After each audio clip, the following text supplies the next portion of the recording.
Alright, lower that music, turn off Legrand Chase, we're getting going here. This is episode 25, that is 2-5, technically you could put a 0 in front of the 2 if you hope that we're going to get past 100 episodes, but 25 of Slapendipity Hobos of Happy Slappy Town. My name is Devon, but you can call me B. I'm here with Eric, who you can call Eric. Eric? Hello. Tell them what they're looking at. They're looking at their environment, their surroundings. If they're on YouTube, what are they looking at? A pretty picture.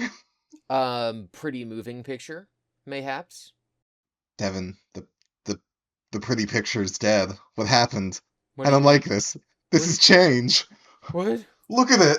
It's moving back and forth like we're some kind of, I don't know, professionals. We're trying to be. We got a wizard to enchant it for us. Wow. A wizard enchanted our surroundings, and now it can move. The movement really feels like I'm getting heat.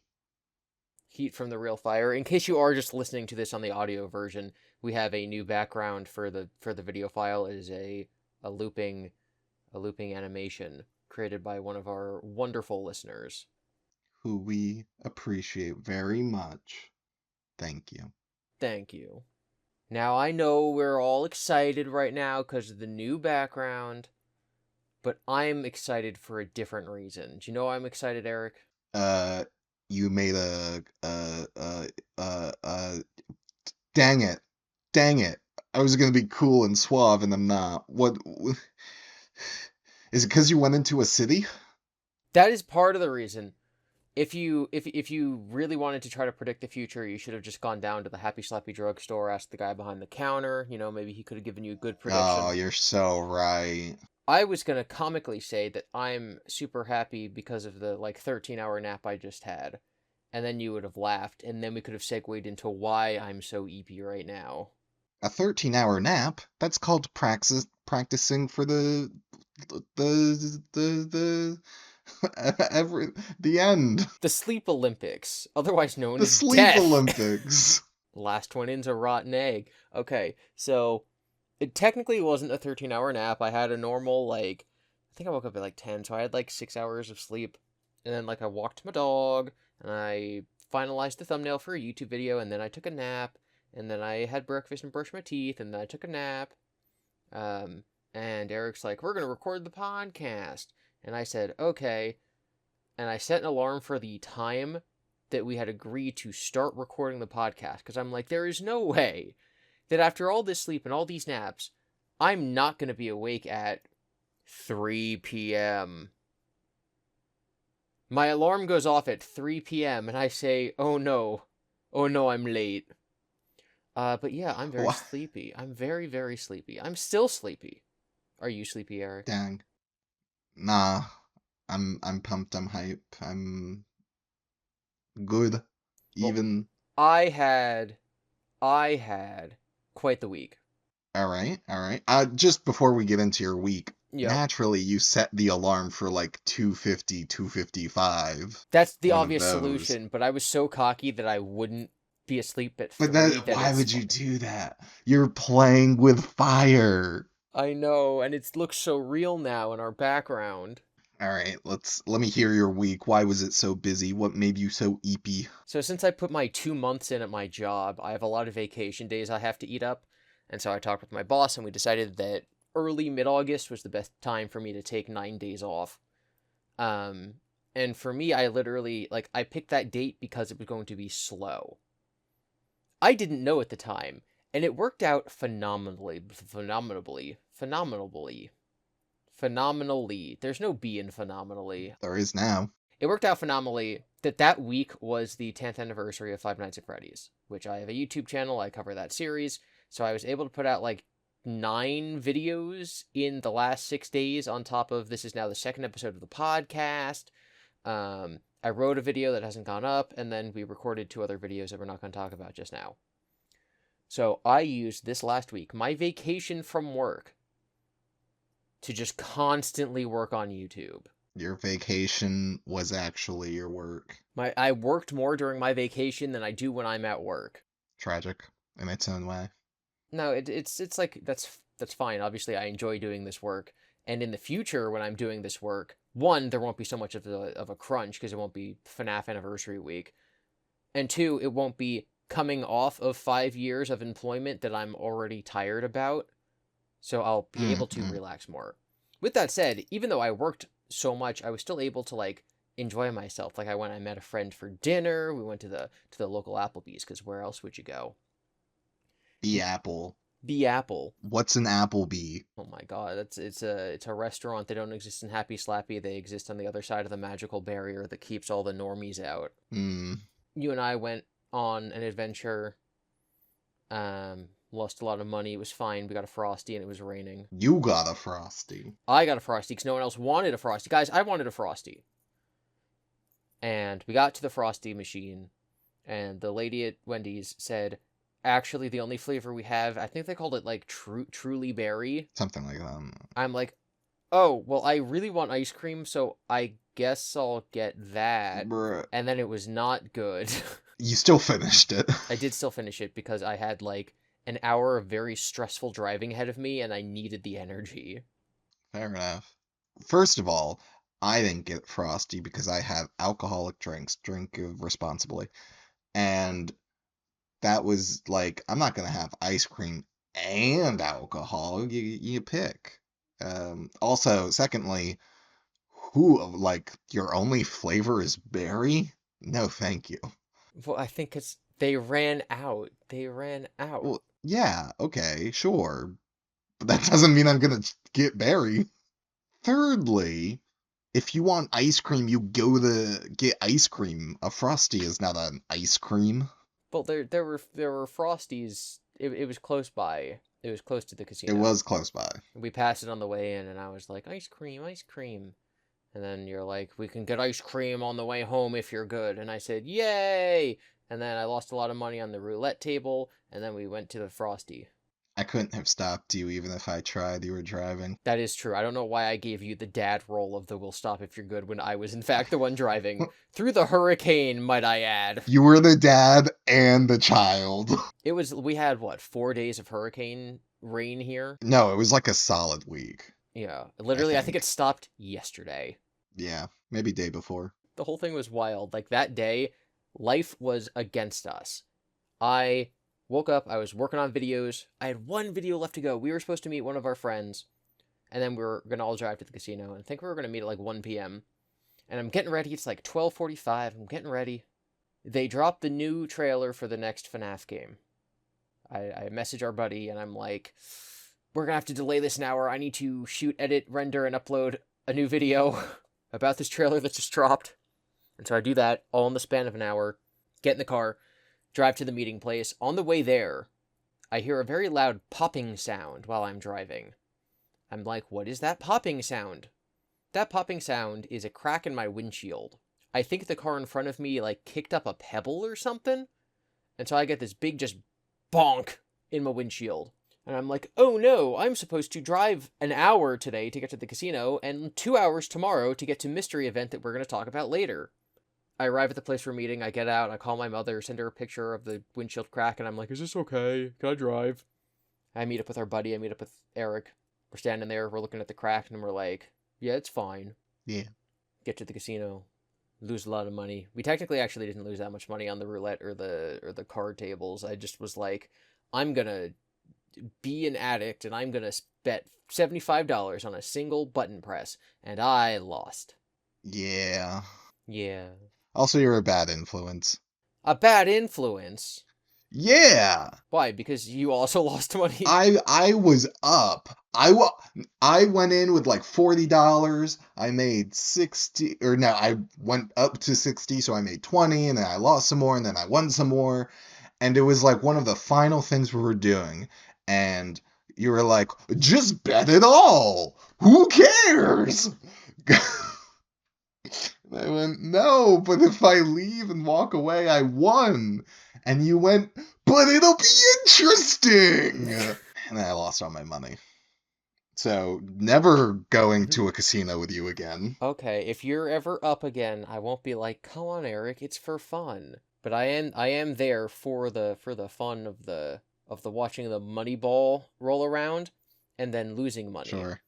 It's more interesting to lose money than it is to win money. What do you- Because if I win money, I'm like, okay. If I lose money, I'm like, wow, what a rush. I feel so upset and angry at the world. That's amazing. Oh, that's silly. Or You win. you can be the guy next to us at the table. So the three of us were at the roulette table. One other guy was there. We go like I'm doing simple bets. I'm literally just like I'm putting like $20 on red, Black, red, black red, like that's it. odd even. You and our buddy were doing some of the inside numbers, which basically, if anyone out there doesn't know, roulette wheel has numbers on it. Every other number is either black or red, with the exclusion of 0 and 00, which are green, meaning that you technically have a less than 50% chance of winning if you just bet on a color. And you can also bet on a specific number. If you get the number, then you win like 30 times your money. If you get the color, then you just win double your money. So this guy who was at the table with us put like so much money on 28, and then the wheel spins, and it lands on 28. And he's just, like, so happy. He takes his money, and we're like, whoa, dude, that's awesome. And he does it again. Then puts that money on 28, and they spin the roulette wheel, and it lands on 28 again. The spinner dealer man hands this man, I think we calculated, like, $700 on top of the money that, like, he'd already won and not bet. But he hands him, like, $700 in chips for doing that. And then he looks at us, and he's like, if it hits again, I'm giving you all like $1,000. He told us that like 28 was like the number of like his dead brother or something. And so he puts money on other numbers too, but he puts a lot more on 28. And he literally walks away as like the wheel's spinning, because like at this point it doesn't matter. He's holding over $700 in chips in his arms. And the number spins and it lands. And it's not one of the ones he made, so he's like, whatever, and he walks away to go cash his money in. But yeah, no, that was wild. That was pretty crazy to watch. Yeah. 28 twice in a row. Yeah, and it's not just like, oh, it's the same number twice in a row. It was the same number twice in a row, which was the number this guy was playing. Yes. Wild. So we drive home, everyone's cool and happy and whatever. And then the next day, me and Eric are like, we made plans to go visit our friend. And so we went and visited our friend. That was another hour-long drive that I did with Eric. And we get there and we hang out. He got some kitties. He got kittens. 2 kittens. Hung out with the kittens. They cute. He also showed off his Lord of the Rings Lego sets. Oh my god. Pretty cool. They're pretty cool. Pretty cool. I like the Rivendell set better than the Sauron Tower. I also preferred the Rivendell Lego set. It was just very...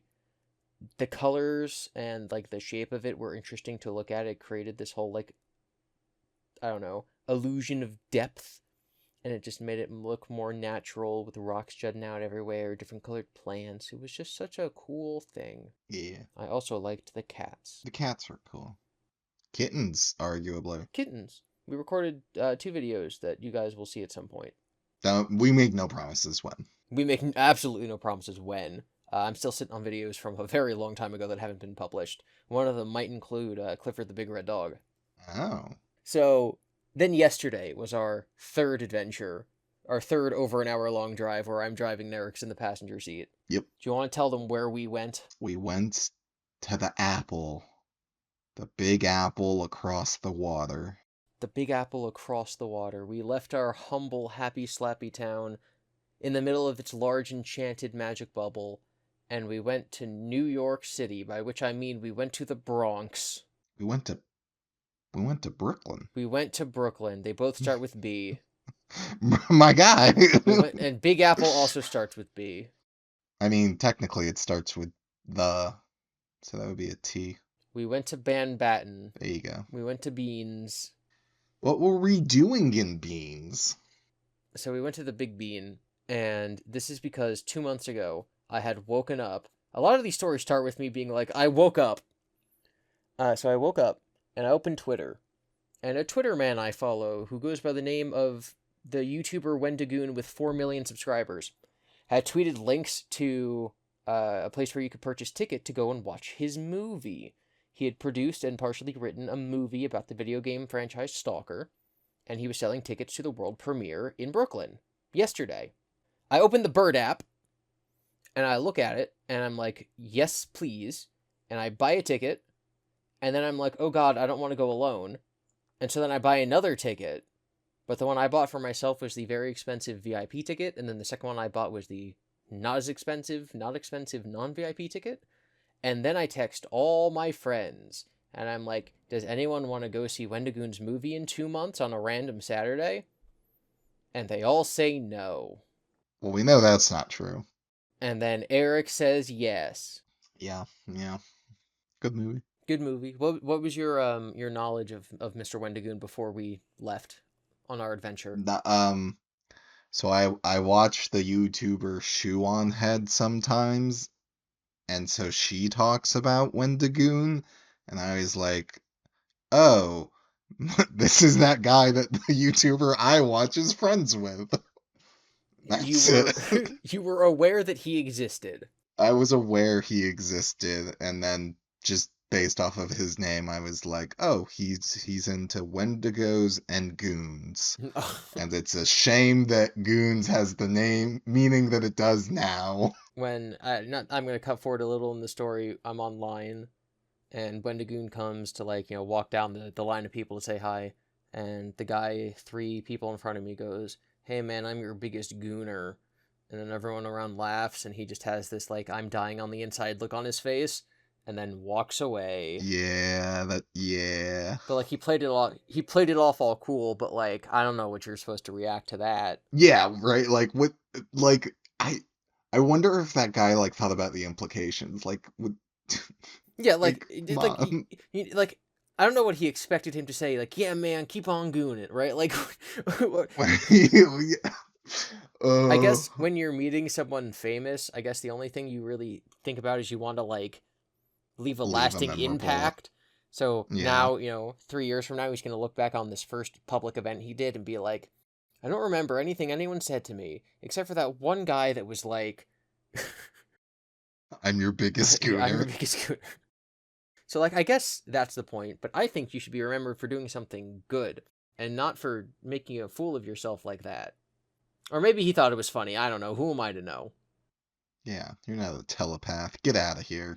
That's reserved for the wizards. The wizards and the psychic who works at Happy Slappy Drugstore. Psychics aren't telepaths, Devon. Wait, Come that's on. what's... Okay, if you're a seer and you can see the future, then fine, you're not a telepath. But most psychics, I think people would assume that means that they are telepaths. They can read minds. No. Yeah. Psychics are all about divination and predicting. If someone says psychic, I'm like, oh, he can read minds and possibly levitate things with his mind. I'm thinking Professor No. X.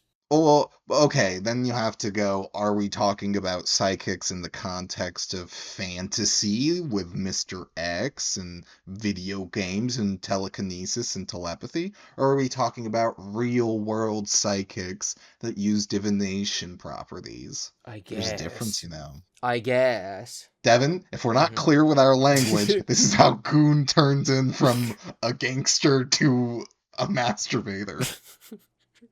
Oh god. Sentences that have probably never been said before. If we're not clear with our language, then the gangster turns into a masturbator. So about a month ago. Glad you understand. About a month ago, while discussing Eric's favorite topic, which is when are you going to start your YouTube channel, we were talking about how, Eric loves cryptids, which Wendigoon also covers and loves. And Eric likes horror stories, and Eric likes performance, and Eric likes all this stuff.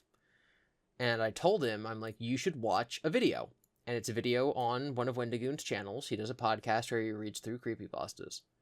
And he has this 4-ish hour long video where him and a YouTuber named Papa meet. 5 hour long video. Him and a YouTuber Papa meet, read through a quote unquote creepypasta called Baraska. And about a month and a half ago, I tell Eric, I'm like, you really should watch this. I think you'd like it. And he says, okay. And then I forgot. It's been in my show notes. I have a little pad of things on here that's things to talk about. One of them was Kesha is Black, all that fun stuff. And so on this list it just says Baraska. And the reason I haven't asked it on the podcast is because I knew that he didn't listen to it. So we're in the car, and we're driving the 2 hours to get to the Big Bean. And I'm like, Eric, did you ever listen to Baraska? And he said no. And I said, well, I know what we're doing for the next 2 hours. So we spend our 2-hour drive into the city listening to it. We will then proceed to spend the 2-hour drive home listening to it, and then he finished it when he got home. But we're sitting there listening to this, and if you don't know, wonderful story. One of my favorite pieces of writing ever. Specifically, Wendigoon's video on it is phenomenal. If you're interested in any sort of scary story, creepypasta stuff, definitely go watch his video talking about it. But the point is that this is like the canonical Wendigoon video. Not because most people have seen it, not because it's what most people talk about, but because if you're talking to somebody who really likes Wendigoon, they're going to bring it up. My evidence for this is that the people I was in line with brought it up twice. So, Devon, are you saying that it is his canon event? I think it's more like his like the hipster.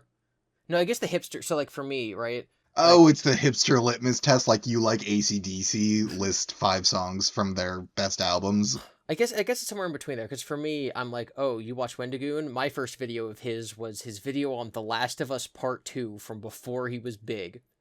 This is more just like, I don't know, like in-depth nerd stuff. This would be like, oh, you're an MCU fan? What's your opinion on Ant-Man 3? Oof, Exactly. no one's watched that. But it's not the same hipster stuff as being like, oh, you're an MCU fan? What's your opinion on the Hail to the Chief short that was only attached to the Iron Man 2, not the Iron Man 2, I guess it would have been like the Thor 2 DVD extra bonus menu. I don't know why I'm trying to think of a metaphor for this. Anyway, we get to the Big Bean, we park the car. The Big Bean. We go The get some Big pizza. Bean is a place. Like it's a different place from New York City. That's what New York City is canonically called. I mean, there's a Big Bean in Chicago. Is that what you're talking about? Yes. Okay, well, no. You might be confused. You gotta call it the Apple. The Apple. The last apple on Earth. We go to the last apple on Earth, get some nice pizza. We go to the theater that they're screening the movie. Again, it's Stalker, based on the video game. There's a big Kickstarter thing. People kickstarted it. Wendigoon shouted it out. He's a producer on it, and again, he helped write it. So in front of the building, there are 2 lines. One line is for VIP pass people. That's me. One line is for normal plebeians. That's Eric. The thing is that my line of people get into the building at 6 p.m. Eric's line of people gets into the building at 7:30. So Eric's line had not formed yet at 5 p.m. when we got there. Because why would anyone be there 2.5 hours early to stand in line on a hot summer day in the Apple? There are worms roaming about. You gotta play it safe. Yeah, you gotta fend off the worms from the Big Apple. So I was 20th in line on my side, and then within the next hour, the line extended all the way down the block. Eric was second in line on his side. He's over there chatting, making a friend. He can talk about that in a minute. But I'm just sitting there. I'm behind this group of guys who are making fast friends with another group of guys, in front of these 3 guys who start arguing about comic books and random nonsense that I didn't understand. They're actually in X-Men number whatever this happened. They're actually just trying to socialize, trying to be friends, but turning into literally, oh, you read the X-Men, me too, let's debate about random nerd stuff because you got a fact wrong. It was just the weirdest conversation to listen in on. One of them, they start talking about the TV show The Boys, which I do not watch. Did you watch that, Eric? I don't remember. Or was that just our friend George? I think I watched for 2 episodes or something, and I was eh. Yeah, I watched the first episode, said this is stupid, watched the second episode, said this is really stupid, and then never touched it again, and I have no intention to. So they're talking about how The Boys apparently fell off. Not sure how that's possible, given how terrible it started. And they're like, yeah, I don't like watching the show, because it just feels like the writers will, find someone they hate, and then write that person they hate into the show and have Homelander kill them. And then the second guy goes, yeah, it's like reading Sonichu. Chris Chan doesn't like you, so he puts you in his comic book and has you killed. And then did you turn around and go, hey, hi, hello? No, I in fact did not turn around and go, well, guys, I bet you didn't know that I am in Sonichu. No, I turned around and said absolutely nothing and hid my face from them because I was worried that the guy who brought that up would know who I was. And that is the absolute last thing I wanted to happen in that moment. Yeah, that's fair. This girl who was standing like kind of in front of me was wearing like Freddy Fazbear earrings, and I'm like, I have two choices. Inside you are two YouTube channels. One YouTube channel you talk about Sonichu. One YouTube channel you talk about Freddy Fazbear. Which one is in control? The one that you feed. So I'm like, which one of these groups do I want to stand by? So that was kind of funny. But the two guys behind me, the same group who mentioned Sonichu, one of them was like, I'm a big fan of Wendigoon, but my buddy I brought with me isn't. He hasn't even heard Baraska. And I'm like, oh, I came here with my buddy too, and we were literally listening to it on the way here in the car. He's like, yeah, if you're gonna go see Wendigoon, you have to have listened to that series, so like you share the trauma with everybody else. A little gatekeepy, but okay. But like, I get it. Yeah.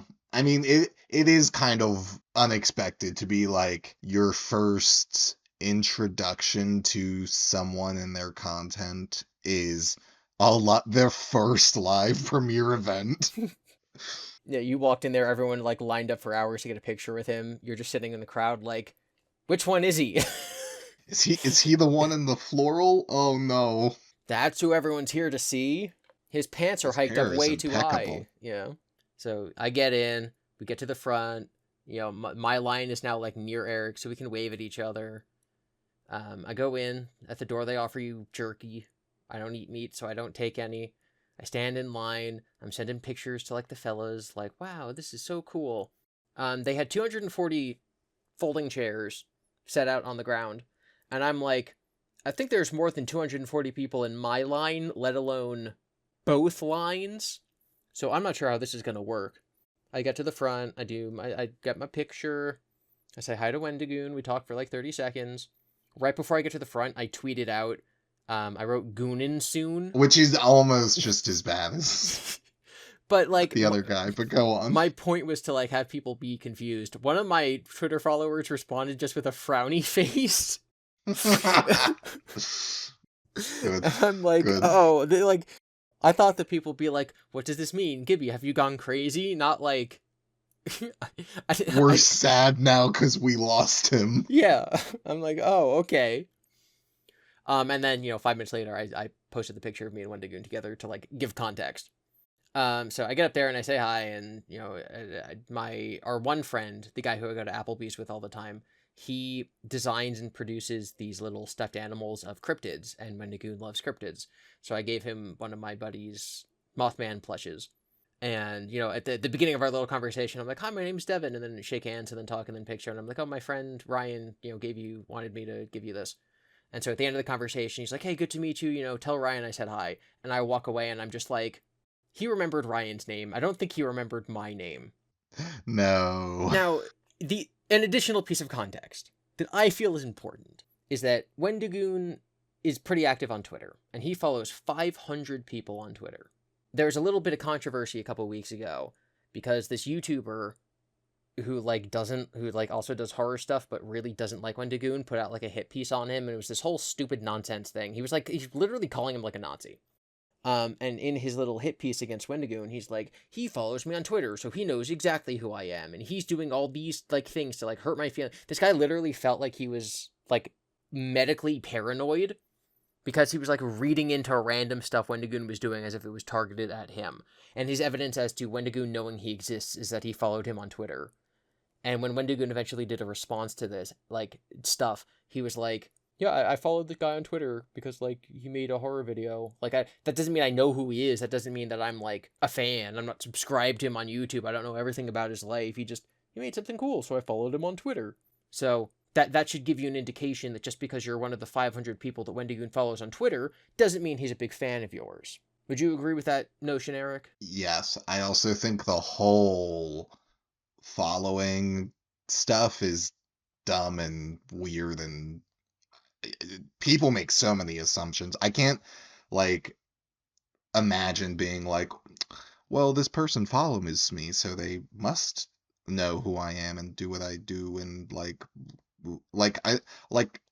I think it would be in the same camp of Wendigoon of like, oh, this person makes content I like or I thought was cool. I'm gonna follow them, and if they keep making content that I think is cool, then like I'll stay followed. And if it was just like a fluke one video I'll unfollow or whatever.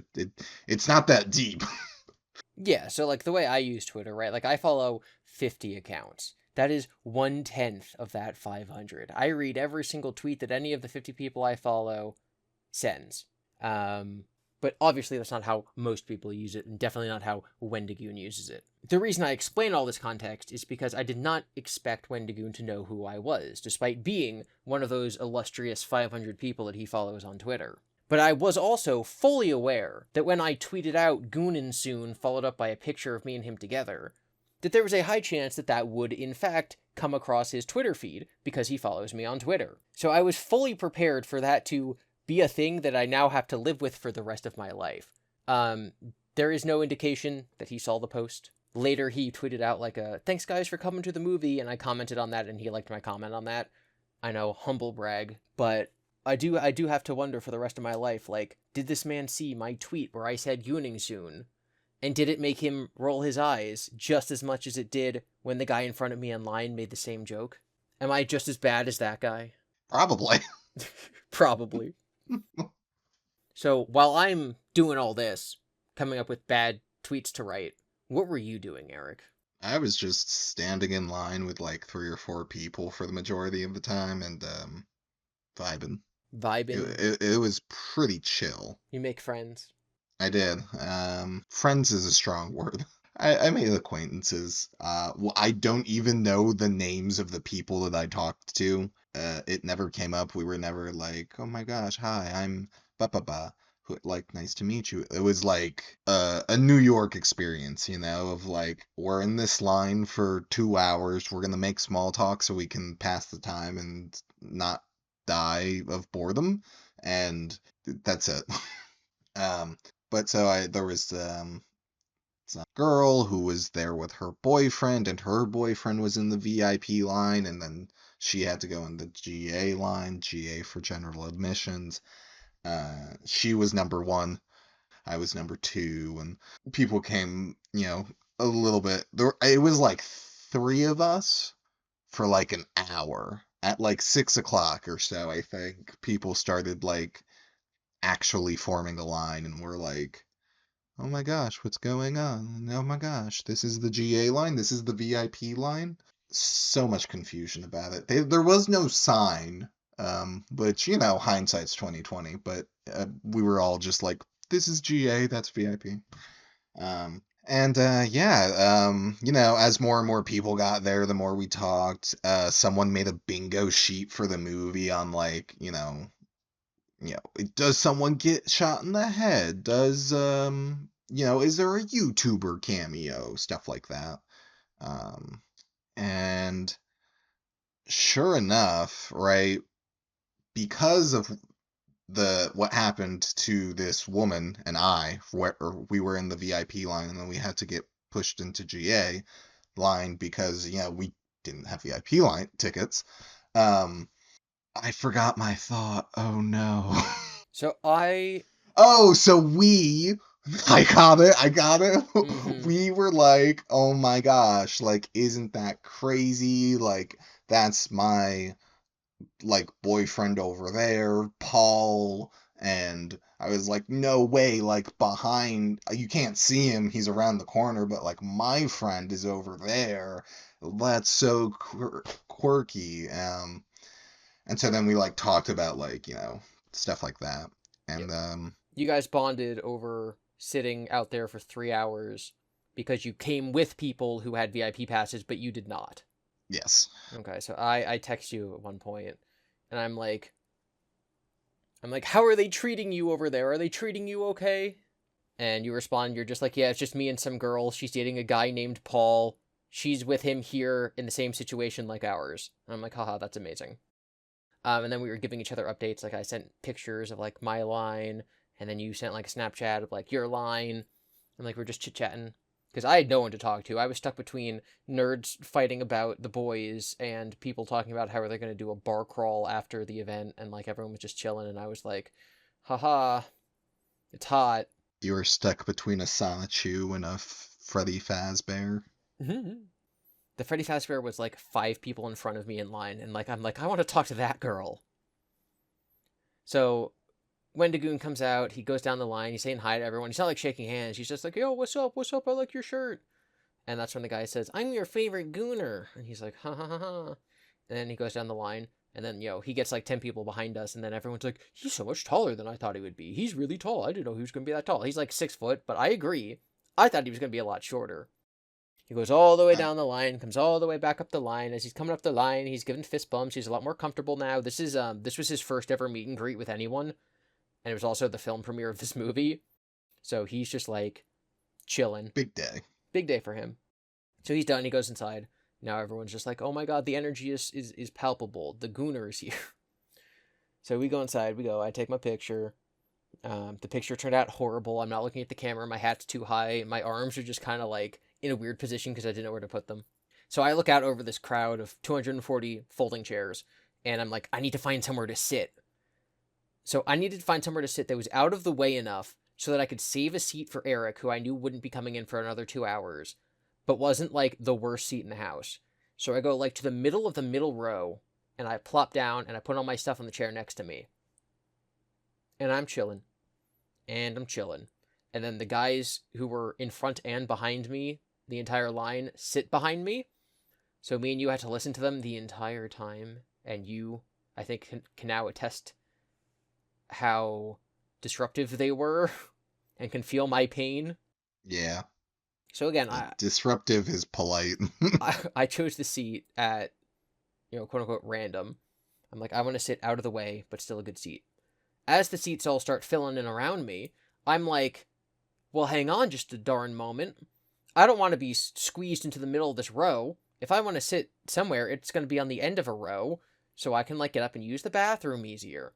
So I scoot all the way to the end of the row. Unfortunately, there's already somebody at the very end of the row. It's a guy sitting there by himself. And he has all his stuff on the seat next to him. And I'm like, hey, are you saving this seat for anybody, or can I put my stuff here? And he looks at me, and he gives out the exact 3 pieces of information that I needed. He goes, I'm here with my girlfriend. She's in the non-VIP line. She's at the front. And I look at him, and I go, are you Paul? And like, I don't know what I would do in that situation, but he gives me a look. And I look at him, and I'm like, I'm here with my friend, who's also at the front of the non-VIP line. And he texted me earlier saying that he's making a friend with, a girl who's in the same situation and that she's here with her boyfriend named Paul. And he goes, oh, is your friend the bald guy? Yes, sir. Yes, sir. And so, like, I show him the messages that I just read out where I'm like, how are they treating you over there? Good, I'm making friends with someone whose boyfriend's name is Paul. And he's like, haha, yeah. So now me and him are sitting there, like, I'm saving you a seat, he's saving her a seat. Everyone's just sitting there, we're watching people take pictures with Wendigoon. People's on their phones, people's chilling, I take a sip of my Powerade. I get a text from you that says, take a picture of where you are so we know how to find you. The moment I get that message, Paul raises his phone and he takes a picture of our surroundings. And I'm like, okay, he definitely just got the exact same text from the girlfriend. So I respond to you, and I'm like, Paul should have just sent one. You tell us the sad information that you will, in fact, not be sitting with us. And you guys get led up to the balcony above us. And you get our attention and start waving down to us. And we start waving up to you. Can you tell us about that experience? Yeah, well, so like any true good New Yorker, this woman has a plan.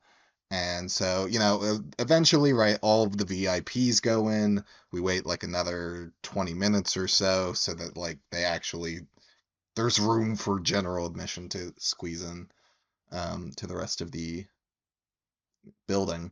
And it's like all the seats are taken up on the bottom floor, so everyone in general admissions has to go upstairs and sit up there. Because we were in the front of the line, we had like a pretty like back and forth conversations with this security staff lady, because she was like, I don't think she expected this many people either. So we were just like, she would like run down to like do check new people coming in, and she would walk up back and she'd be like, oh, like, does anyone have a lighter, like like, oh, I need a break, or like, or just answer whatever questions. And so she tells us like, "Oh, you gotta go upstairs," and we're like, "So we came with people that are saving seats, that they're in VIP," and she was like, "Don't worry, I got you." But you like still have to go upstairs so it looks good. And I was like, "Cool." And so we go upstairs. We waited out for like 5 minutes or so, and then we come back downstairs, and we're just like slink our way in at the guidance of certain staff, and then we would just rejoin you guys. And we're like, oh my gosh, listen to everything that just happened. And I did take jerky. It Yeah. was okay. So me and you took a picture, and like technically all four of us are in it, and it was just like such a great, quirky, serendipitous story that occurred to us. Yeah, Yeah. And I would say that's that what camping out happens on when the you. sidewalk for that long probably made you feel like a real hobo. Um, that didn't, but the water dripping on me from the air conditioning units above me, that did. Oh my god, that actually happened to me too. Nobody, I kept getting wet, and I was like, "What is going on?" And then yes, I noticed that there were AC units mounted on the windows that kept dripping down water onto the sidewalk and bouncing up and hitting me, and no one else seemed to notice them. I'm like, maybe I'm just in the bad spot. No, everyone in Mindline know this because it was a pretty decent little, not puddle, like a dried out puddle, you know? Yeah, that's interesting how that works. Yeah. The building was crying on us. Yeah. Yeah. Yeah, so we watched the movie. Good movie. It's not available to watch anywhere yet, but it'll be on YouTube in the fall, I think they said. Yes, they're gonna finish their tour of across, I think just America, and then they said it'll be on YouTube in the fall. Yeah, so watch the movie. Not going to give any spoilers, but like if you're interested in Stalker and video games and independent movies, it will be available. Called Stalker: Shadow of the Zone. Afterwards, they did a Q&A, and they wanted to pick 10 people to go and like line up in front of a mic and ask questions. Previously, Wendigoon had given this whole speech about how like this movie only exists thanks to you guys. So even though you're giving us rounds of applause, you guys deserve your own round of applause. And he's like, this was a Kickstarter. So if you're currently here in the crowd today and you participated in the Kickstarter, raise your hand proud. I saw 2 people who raised their hand. There may have been more, but I saw 2. One of them was the girl sitting right next to me. And I'm like, wow. So like when we clapped for the Kickstarter people, I was like, yeah, good job, you giving your money that I didn't give. Yeah.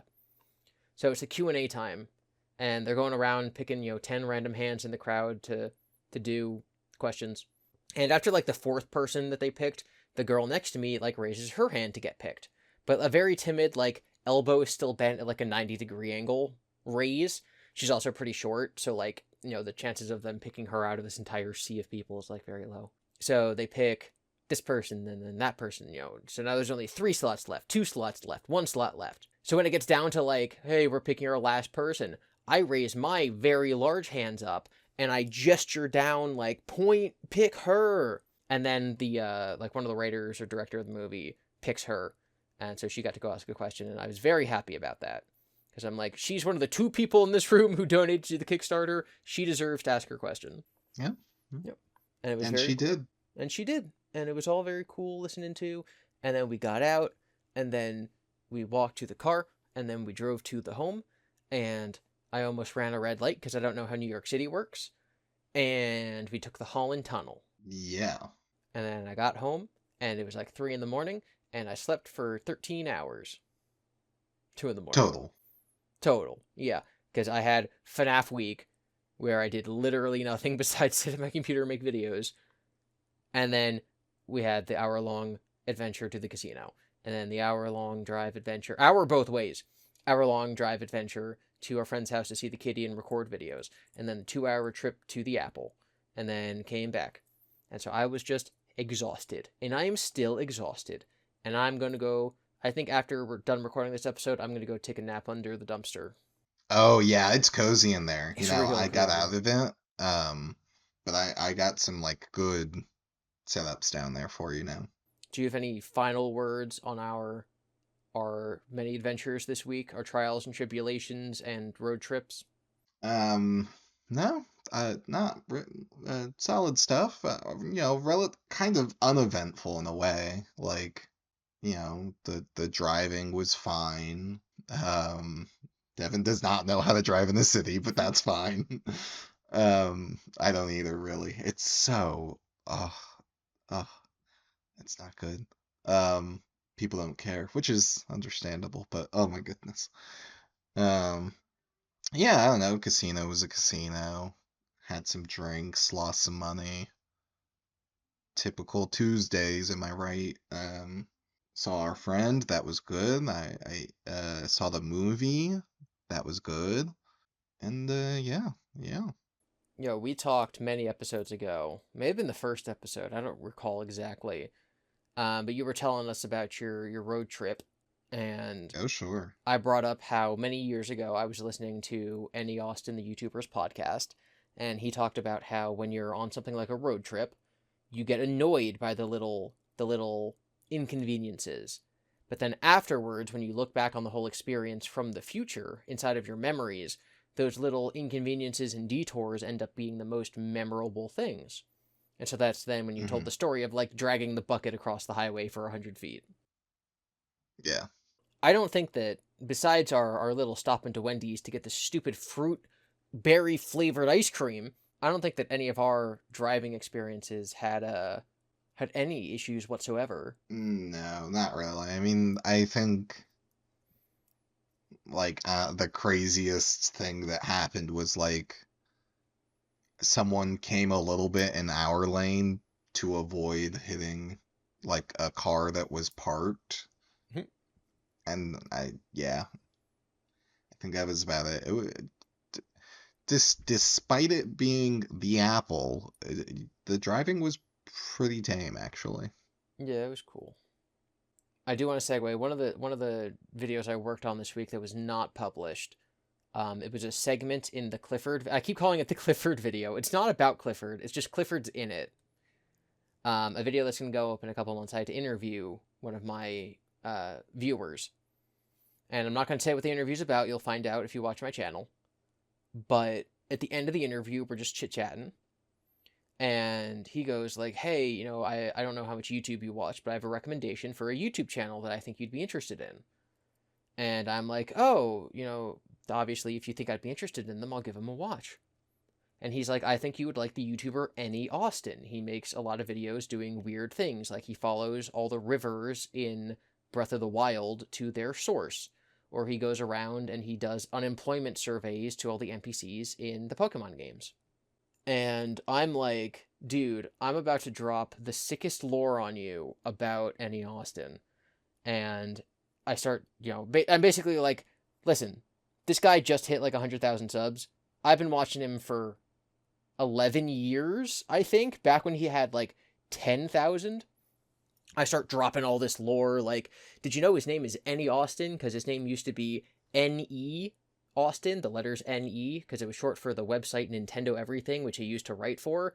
And then he stopped being affiliated with them, and so he changed it from N.E. to the word Any. And I was like, he used to do live streams, and he streamed Five Nights at Freddy's, and that was my first exposure to the series. I watched him playing it, and I got jump scared by Bonnie, and that now led to like my entire channel existing. And he had a podcast that he deleted and is now lost media, but I have all the episodes saved. So this guy's like, "You know what YouTuber I think you'd like? This guy." And I'm like, "I've been watching that guy since before you knew he existed." I just thought that was pretty, I don't know, pretty He serendipitous. could have been one of the 10,000 people. He didn't know. So Austin's old series that was popular was called Egg Busters. Like that's what he was known for before he then blew Mm. up. And the guy I was interviewing like didn't even know that like Egg Busters existed. But yeah, I'm like, "Hey, did Mm. you know that like I have in fact played Call of Duty Nazi Zombies with Austin?" Like, yes, Well, I am aware of this gentleman, but I thought that was very cool because I'm like, "Wow, you do know me. You thought I'd like this guy, and he's my and I top do. 3 favorite YouTubers." Matt, Pat, like I've Yeah, said before, my top 3 YouTubers are Matt, Pat, Jax Films, and Austin. So, crazy. all right, I think we're gonna go to LeGrand Chase, and then we have a mailbag, and then I have a question for you. Okay. All right, see you guys in a minute.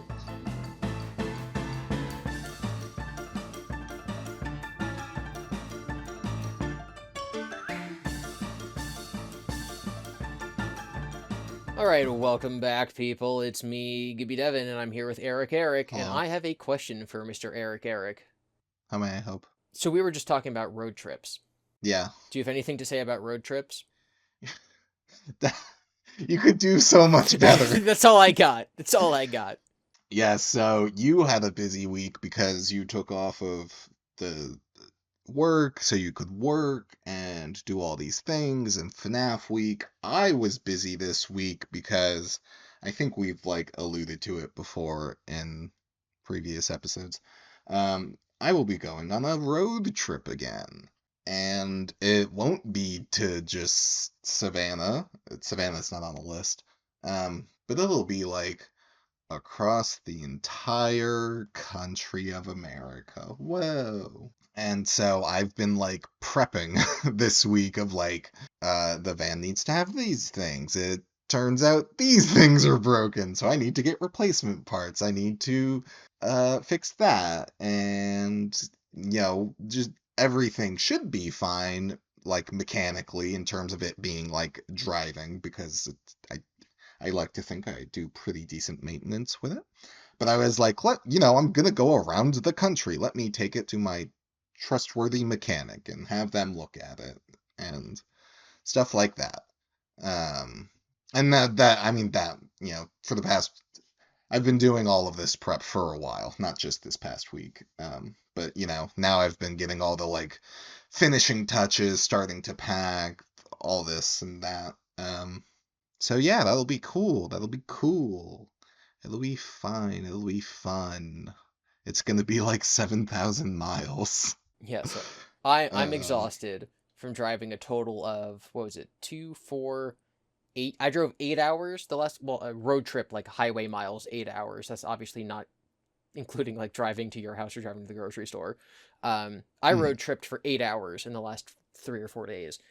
You're going to be doing way more than that in a big van. Yes, the average day we are driving is probably gonna be 6 to 8 hours. That's so crazy. The average There's driving one day, day, not the the average average day. driving day. Yeah. Yeah, there's gonna be one day that's like 2, 3 hours. There's gonna be one day that's almost 13 hours. So that'll be fine. That'll be fun. It'll be cool. It'll be great. It'll be an adventure. It'll be an adventure. Now, this does mean that there might be some interruptions to the podcast schedule. Yes, I will try my best to have a stable ways of recording and such, but Like, we'll probably be like, your microphone might be your cell phone, and the call audio might be low, or we might not be able to record a week, so you guys are going to get a clip show episode. Like, we're going to try to work on it. We're going to try to figure it out, but that might end up happening. and if you're lucky, you'll get to hear like episodes about like I traveled across the Midwest and found a polar bear. I don't know what's in the Midwest. Nothing. Corn. Absolutely nothing. Corn and pancake. But yeah, yeah, yeah. Yeah, because Kansas is flatter than a pancake. Oh, Yeah, Kansas is the big pancake, like how New York is the Big Apple, okay. Oh, like how Chicago is the Big Bean. yeah, yeah, yeah, yeah, yeah, yeah, yeah, yeah. No doubt, no doubt, for sure. Big pancake. I want a big waffle. Like there should be a place that's the big waffle. I'm pretty sure that there's. Waffle House should make their own state. That's just the entire South. The entire South. It's not the Bible Belt. It's not the Rust Belt. It's the Big Waffle. But yeah, I don't want to give away too many details about it, but again, across the entire country, north, south, east, west, everywhere in between. So, Yep. So we're gonna get some exciting updates from your journey as they come on this show. it's some of the time. The first like week or two is gonna be like I drove Mm. And all day. and you're gonna get fun adventures. You're gonna be like, I saw a moose. I saw an egg carton on the side of the road. I saw a milk carton. I saw a moose. Do you think a fun adventure is playing I Spy? I saw an egg carton. When I was a kid, we'd play I Spy. on road trips, or we'd play like, okay, everyone, you have to think of something that starts with the letter A, and you have to see it on the side of the road, and once we see something, then we can move on to B. Oh no. So, I mean, we did I Spy for a little bit, but the more popular game that we did was like, okay, we're gonna pick a category, we're gonna start alphabetically, and then every so like someone says apple, right? Mm-hmm. So then the next person has in the category of fruits, right, has to pick a word that starts with the letter E because that's what apple ends in. So then you go eclair. The category is food now because I couldn't think of a fruit that Mm-hmm. started with an E. And so then you go, okay, what's a food that starts with the letter R? Raspberry. And then you do a Y and it's a yam. And you just go until you're bored.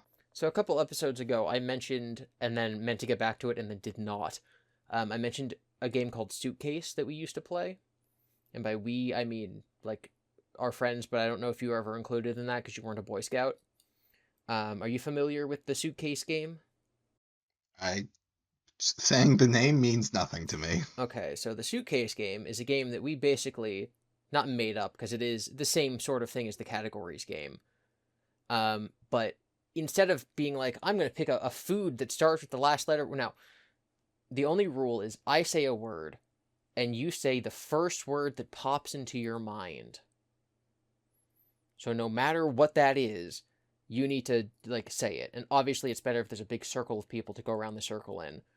And the idea is to like, it gets very funny because someone will say something and then the next person will like have to not have to say something dirty, but right, like if I say like If you go hot, cold, shower, or I go hot and you go like you name an actress, right? Because that's the first thing you sure. think when you think hot, right? Because like ha ha ha, he said a thing. Or you expect something like I say hot, you say cold, but I say hot and you say pasta, and we all look at you and you're like, I burn my mouth on pasta all the time. That's what I think when I think hot, right? Like you get those kind of funny exchanges. So the rule of the game Mm. is you say the first thing that comes into your mind, no cheating, has to be completely unfiltered. And the game starts by using the word suitcase. And the game then ends when it gets back around to the word suitcase. Hmm. So let's play a quick round, Eric. I'm throwing you right off the deep end here. Okay. Suitcase, Code. spy, Bye. spy like a secret spy, secret agent. Oh. Family. Family Matters, the TV show. 90s sitcom. Friends, How I Met Your Mother. Barney Stinson, Neil Patrick Harris. a series of unfortunate events. Book? Harry Potter. Can I do repeats? No repeats except for the word suitcase. Wand. Would, Could. should. Uh. Uh. Pattern? What was that? Pattern? Southern? Northern. Northern? Is that what you Yeah. said? Northern? Yes. Alaska. Salmon. Fish. Shark. Jaws. Boat. Ocean. River. Camping. Beans. Beans. Tacos. Pizza. Yummy. Tummy. Tummy ache. Uh. Tums. Fruit flavored. Liquid medicine. Slapendipity hobos of Happy Slappy Town. How did you get us from? Because we talked about I it last mean, episode and it's still burned in my brain. fair enough. Dumpster. Raccoon. Um, If you're saying and thinking, you're doing it wrong. I don't know, cause like raccoon, and I'm just like, I don't know. What comes to your brain mind? Stripes. Like fashion, Polka dot. umbrella, Wet. rain, Clouds. happy, Sad. clown, Joker. Batman, Yeah. Um, Batcave. Alfred, the butler from Batman, Robin. bird, Nest. uh, Google home spy devices, Oh my goodness. Alexas. Um, Amazon, the company. Uh, mm, Mega corporations. Apple. Hair. The Dan Schneider universe of Nickelodeon TV shows, including iCarly, that used pear phones instead of Apple phones. Yes. So let's just go iCarly. Zoe 101. Nickelodeon, the TV station. Cartoon Network, the TV station. Ed, and Eddy. Ooh, Grim Adventures of Billy and Mandy. The concept of death. The concept of life. Making babies. Devon. What? What the? You're a monster. What? Stables. Oh lordy. Horses. Sheep. Wool. Clothing. Shirts. Shorts. Suitcases. We did it. I'm so mad at you. It ended with a whimper, not a bang. But yeah, that's generally that's how the game goes. And the idea is that it forms word associations. You get to know your friends better. You get to have a good old time. And when you stop and you think back, like, how many places did this take us? This took us to the Nickelodeon sitcom universe. This took us to spies. This took us to varying opinions on the flavor of fruity medicine. It took us to corporations and their spy devices. Yeah, big corporations. Like, it's just funny. And the idea is that it's like a microcosm of the kind of conversations you might have in an 8-hour car ride. Right? Like, imagine instead of saying a word, we stopped at each word and we had a 10-minute conversation about that until it turned into the next word. Because, Sure. we've already proven that one of us saying one of those words will form the association in the other person's mind of the next word. And so this, like, oh, we played this game for 2 minutes. That could turn into an 8-hour conversation if we actually stop to discuss each term. And that's just, like, how the flow of conversation naturally works. It's just completely, like, technically completely random, which is also basically how the show normally works when we don't have stuff to talk about, like our specific trips into the Big Apple. True. True. True. All right, so maybe you can play that with Jesus while you're on your long adventure. Oh, we're gonna listen. We already have like a music list, a podcast list. I think but yeah, There's gonna be it'll be for a long time. There's gonna be no dead air when you're just sitting there driving Oh to talk. no, there's gonna be like designated moments of silence as well. Designated moment of silence. Yeah. For driving. Well, just so there's not constantly something going on. All right, speaking of constantly something going on, I'm going to ask you our one mailbag question. Okay. All right. Who do you think this one's from? Is it from Sophie? It is from Sophie. It says, "Hi guys. For you both." Hi, Sophie. Hi Sophie. Do you have any really random pet peeves that change your perception of people? For example, I despise when people refer to cables as wires when they're talking about the entire cable and not just the wire within. They're just two different things. It's not interchangeable and it bugs me, lol. Thoughts? So I guess start with pet peeves and then transition into, like, is there anybody who you, like, despise because they use pet peeves? I'm going to bring up the previous example of when we were talking about acronyms way back at the beginning of the show, where I was like, north, south, east, and west, never eat shredded wheat. And one guy I know is like, yeah, never eat soggy waffles. And I'm like, this has changed my perception of you as a person because you say that as your acronym for the directions of the compass. Like, no, that's gross. Okay.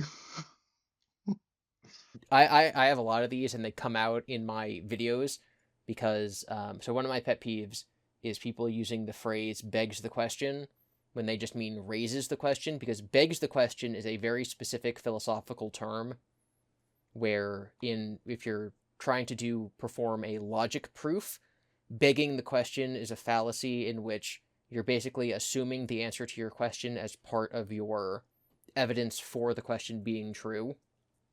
So like that's like a real thing with a very specific term. Begging the question means that upon me trying to convince you of something, I'm already taking for granted that the thing I'm saying is true, which therefore creates like a circular logic. So people say begs the question instead of raises the question to sound smart, but then they use it wrong because that's just not what the term means. Interesting. Yeah, so that annoys me. And then the other one that annoys me is when people use the word sentient to mean sapient. And that's mostly because Hmm. a lot of science fiction franchises, like both Star Wars and Star Trek, use sentient to mean like a creature or an alien or a robot that is capable of human level intelligence. When that's just not what that means. The word that means that is sapient. We are Homo sapiens because we have the sapien level of intelligence. And so an alien species that is human level intelligence is sapient, or a robot with true consciousness is sapient. Sentience means capable of feeling. So, like a dog is sentient, a rock is not sentient. A Wookiee is sapient, a dog is not sapient. So those two, sentient versus sapient, and then begs the question versus raises the question. Those are my two pet peeves. And I'm really annoying because I bring them up whenever they come up in conversation. And I can't just let people say the wrong thing because it bothers me. Hmm. Hmm. Okay. If we're keeping it at like 2, at least for now, I'm part of the problem now. So this is a pet peeve, but I've also like accepted that I can't beat every like it's part of society and I hate that, and now I've kind of used it myself and I don't know how I feel about that. But when someone asks you for the time and you're like, "Oh, it's 4:50 or it's 2 o'clock," right? And you then check the time and it's actually 4:41 or it's 1:58. And it's like, so it's not 2 o'clock, you just round it up. Or it's not 4:50, you just round it up. It's time. We can't just round up time. What are you gonna do? Be like, oh, what time is it? Oh, it's 3:30 and it's 3:17?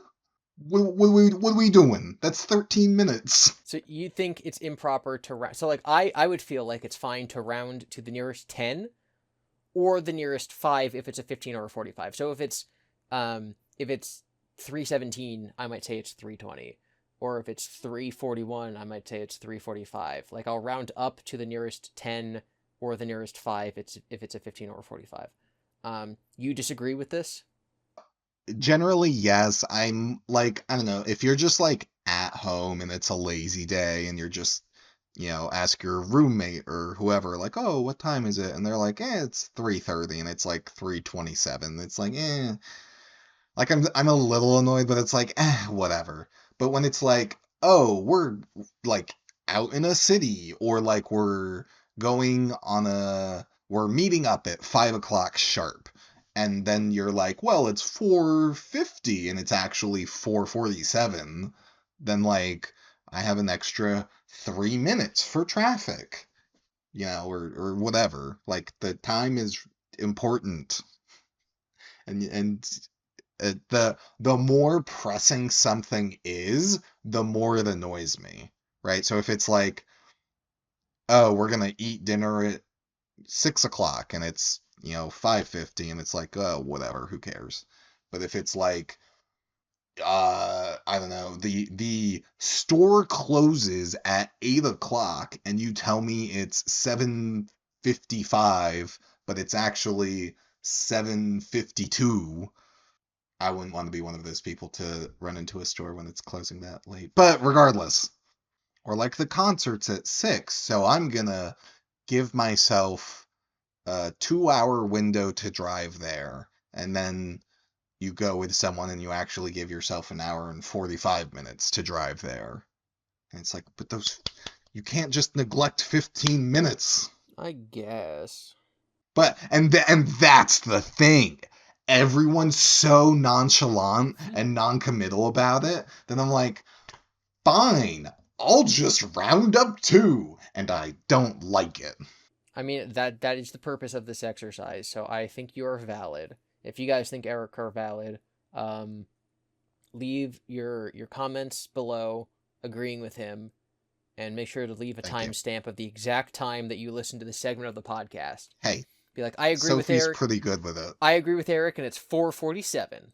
The other thing that is a pet peeve that's way more specific is when I'm playing a video game and it's like a team-based multiplayer thing, and we're it's you got to be super like it's super detail oriented, and you got to be like very perceptive and like stuff like that, like Counter-Strike, the video game, or where it's like, oh, Eric, you see the enemy. And it's like, no, I don't. And it's like, yeah, he's over there on your screen. And it's like, but I don't see him. Like, just because it's displayed on the screen does not mean all of the information from the screen perfectly translated into my brain. And you, Devon Gibby, are such an offender of this. I am. If I'm dead and I'm watching your feed playing Counter-Strike, and there's an enemy on your screen and you don't make a call out, I'm just like, Eric, you see him, because you gotta get good, you gotta train better. You're letting your team down, man. Yeah, but there's one thing for like training and getting better, but it's another thing to be like, I don't.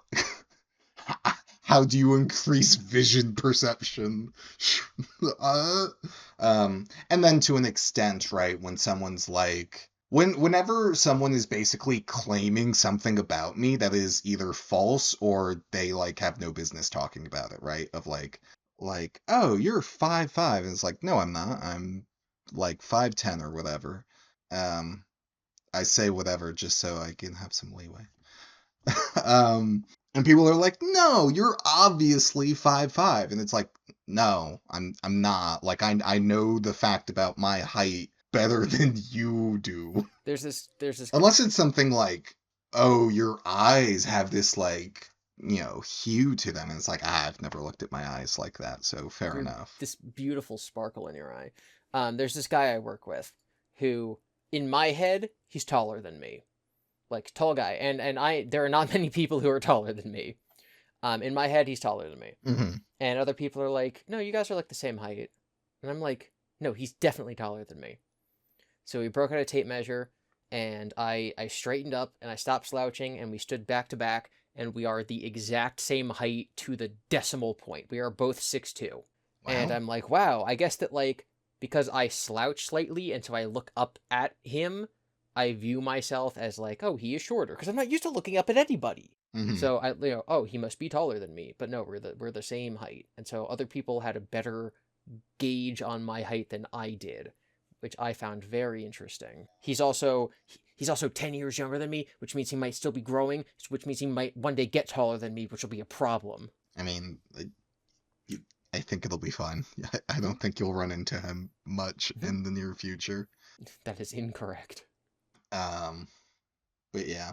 I mean, there's certain details, right? Like, again, like eyes or height, like whatever you're not paying attention to. It's like, oh, maybe I am, whatever. But when someone tries to be like, no, this is a fact about you, and I'm like, no, it's not.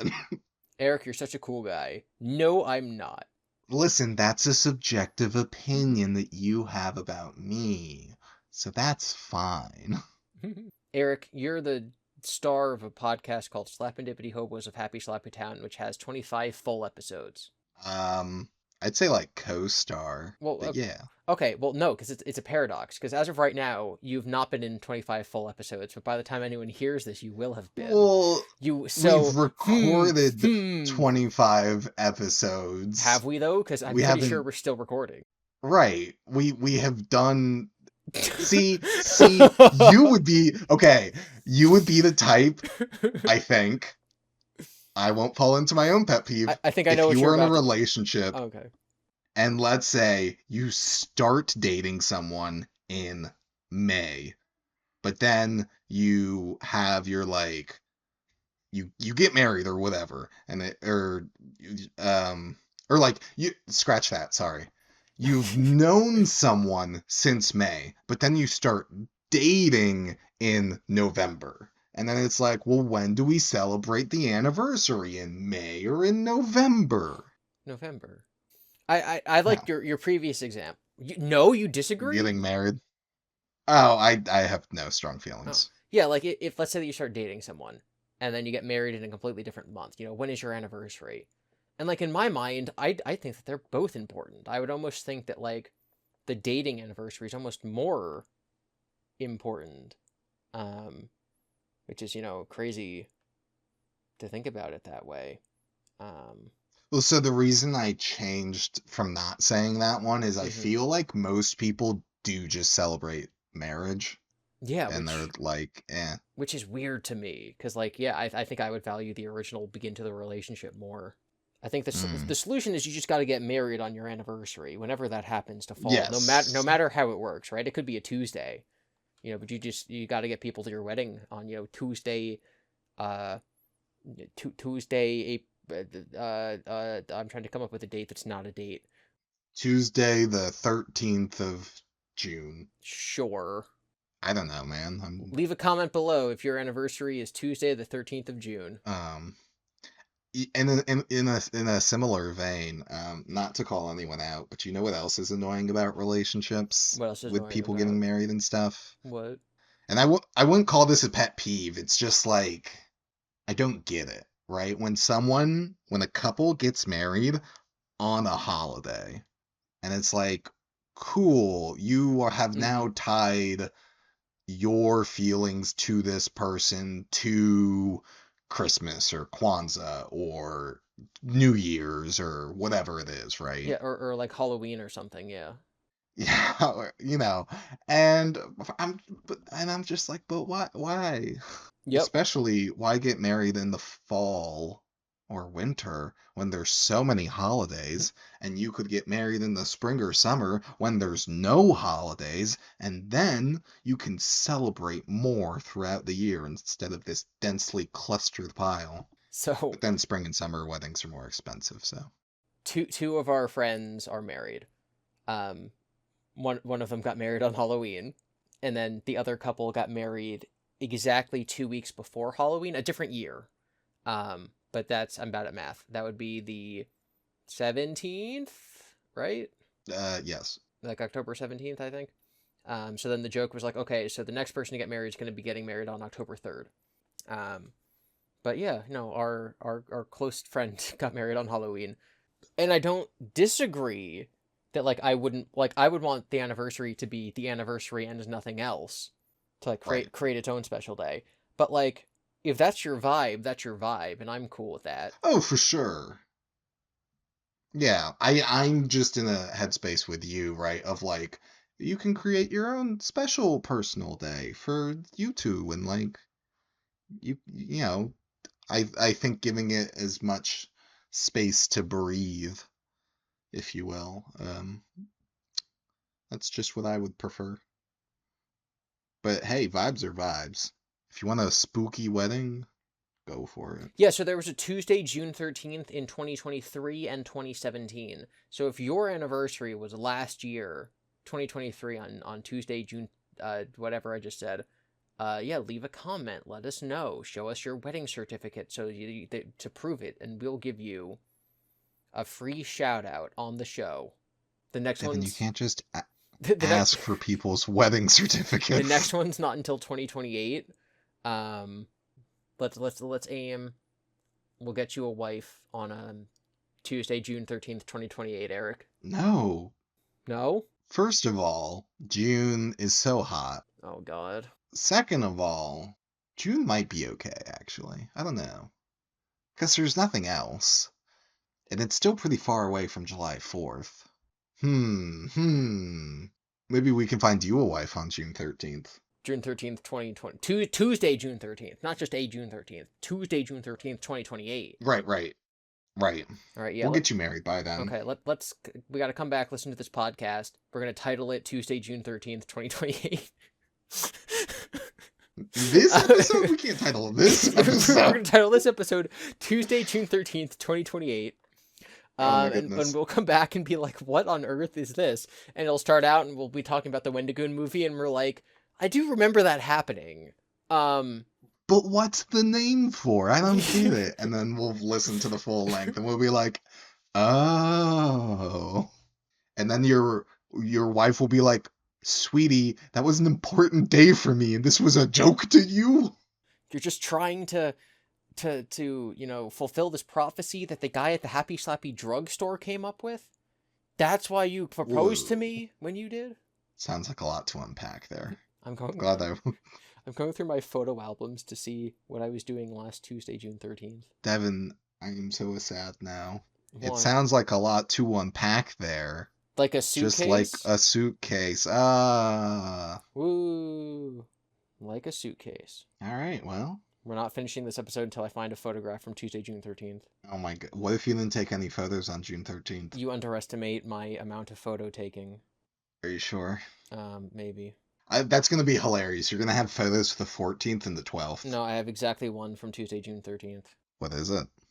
So we have a chalkboard at the bar at the theater, and someone drew, like, try an appletini, and then they drew an appletini, and, like, it's a little advertisement, and one of our employees, using their fingernail, etched their name and phone number into the apple, right? So, like, the apple's all green, and then they etched their name into it. So, like, call for a good time, Paul, and then, his phone number. And so I have a picture of that from Tuesday, June 13th of last year. So maybe some girl called that number. I don't know why I went with Paul. I think I went with Paul because the guy we met was named Paul. Went up, called that number, and maybe they're going to get married. Tuesday, June 13th, the magical days of the year, 6/13. 6/13. Well, maybe you'll meet a girl at the bar drinking an appletini, and you'll be like, this is so crazy, but hey. I've never had an appletini. Okay, so Tuesday, June 28th, Tuesday, June 13th, what did we say? 13? Tuesday, June 13th. Tuesday, June 13th, 2028, you and I, appletinis at the bar. No, it'll be too late by then. No. If it doesn't happen, that's the ceremony, every Tuesday, June 13th. Everyone out there, if you're at legal age 5 years from now, that's just what you do. That's what you do. That's our 5-year plan. Okay, quit my job, work on YouTube, publish my book, be alive on Tuesday, June 13th, 2028. Wow. What a day it'll be. What a day it'll be. And what a podcast this was. Wow. Claps for Patrick. Yay. Well, stay safe out there. Watch out for polar bears, pancakes, and apples. Watch out for polar bears in Kansas. And by the time you guys are listening to this, Eric will have been on the road for a few days. So make sure you leave some nice comments in the comments for him. I will be feeding off of your positive energy. Just like Goku. Bye-bye. Bye!